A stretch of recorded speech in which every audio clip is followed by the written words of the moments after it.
Welcome to the On the Rise podcast, where we talk about time freedom, passive investing through real estate, finance, mindset, and how to integrate your faith into your work. Let's dive in. Quick disclaimer as always, I'm not a CPA, I'm not an attorney or a financial advisor. This is not financial advice. I'm not telling you or anyone else what to do. The views and opinions expressed in these podcasts are provided for education and informational purposes only and are not necessarily the views of my employer. Welcome to The Faith Driven Leader. My name is Nick Stromwall, your host, and today we're going to be talking about designing your life backwards. And it might be kind of a funny thought for you to think about, but we talk about everything from marriage to parenting to investing to how to incorporate your faith into your work. A few years ago, I was the most productive, unintentional person that I knew. Packed calendar, busy phone, growing business, and no real answer to the question, what is this all for? I had a wife named Katie that I was crazy about, 4 kids who needed their dad present, not just nearby. And a faith I claimed, was the center of my life, a business I was pouring myself into. But if someone followed me around for a week and mapped out where my time actually went, the map probably wouldn't have matched my values, not even close. I think you know a lot of this if you're listening to this. You're a leader, you're a business owner, you're building a business, you're growing a business. You're not lazy, you're actually working incredibly hard. But somewhere along the way, you probably chopped choosing your life and just started responding to it. That was the problem that I really thought that this book that I read really solved. The book that cracked this open for me was called Living Forward by Michael Hyatt. Now, I love productivity. I spent a lot of time reading business books, productivity books, quarterly planning systems, time blocking strategies. I love all of that stuff. But this was different. Hyatt opens with a line that I've never forgotten. He says most people spend more time planning a vacation than they spend planning their life. That's not an insult. I think it's just the truth. We plan the trip because there's a deadline, a departure date, a hotel reservation. We booked our flights. Those are the consequences if you don't start planning now, is you're not going to have a fun trip. But with our actual lives, the consequences for not planning are slow and quiet.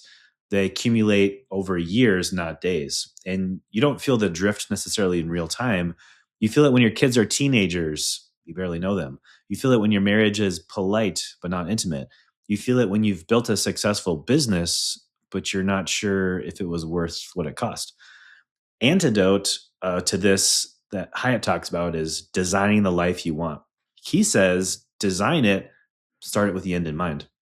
So here's the exercise that changed everything for me. Hyatt asks you to write your own eulogy. Not a morbid exercise, more of a clarifying one. He asks you to imagine you are at the very end of your life and you're looking back over everything. The people who you love most, and they're standing up and they're going to say a few words about you, who you were, what you built, how you loved, what you left behind. What do you want them to say? I did this exercise kind of after reading the book, and then I did it with my wife, and it was kind of uncomfortable at first because it was powerful, but it wasn't really, I wasn't living the life that I hoped my wife and my kids and my friends would say about me. So I wrote my life plan, my eulogy, as if my wife, my kids, and my friends were saying the things I wanted about me. So I started with what I wanted, and then I intentionally started designing that life in all the different categories of life. What my kids would say about me, what they would say about their dad, what Rosemary would say about her dad. I wrote what I hoped people that I cared about would talk about me. And the gap between what I wrote and what was currently true, that gap's the work. Hyatt calls it the gap between your current reality and your desired future. And the life plan is the bridge. So here's the framework. Hyatt asks you to write about these different life accounts that you have. So similar to you probably have a financial account or a financial plan and different buckets to put those things. Same thing. So faith, marriage, parenting, health, friendships, work, finances. You assess each one honestly. You write a vision statement for each of those, and then you make specific commitments about what you're going to do, not just what you intend to do. The last part matters. Most of us are very good at intentions. We mean well. We have good values. We want to be great husbands and present fathers, faithful stewards. But wanting is not a plan. The plan forces you to get specific.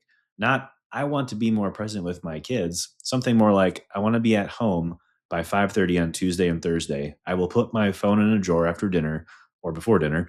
I will take each of my kids on a one-on-one trip once per year. Specific, scheduled, measurable. This is how intention becomes reality.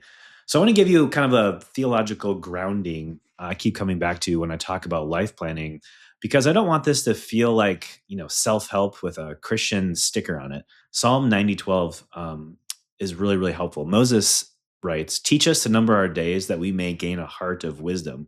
Moses is not asking God to add more days to his life. He's asking God to help him see the value of the days he already has, to live them with weight and purpose rather than letting them blur together.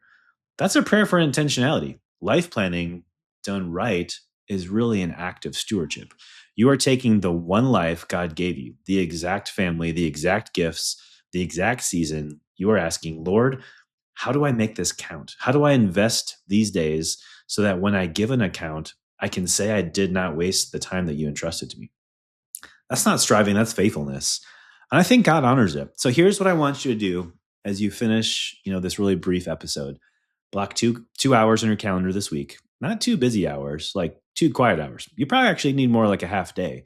So think about when you can do that, when you can pull away. I love going to a coffee shop about 45 minutes north of here. It's totally secluded. I go to this coffee shop and then I go for a hike. I go to the coffee shop and go for a hike.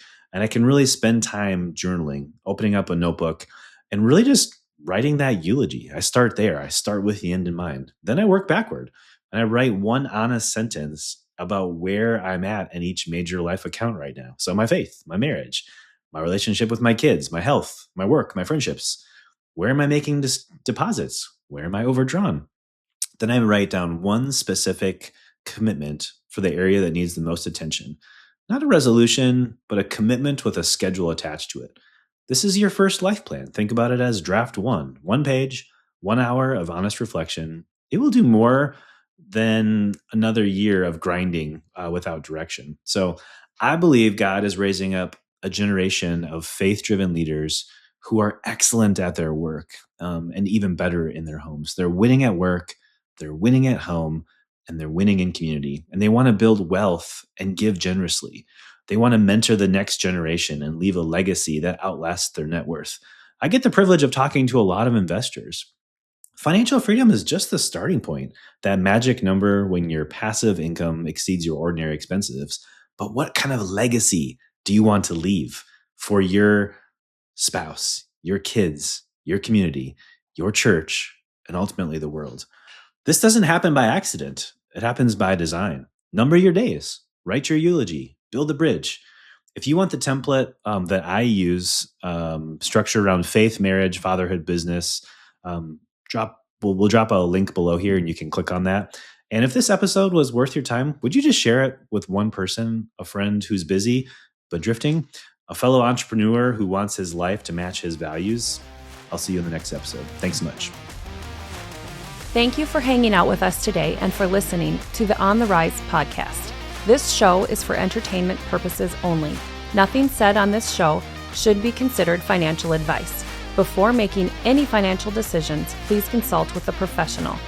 This show is copyrighted by the On the Rise podcast. Written permissions must be granted before syndication or rebroadcasting.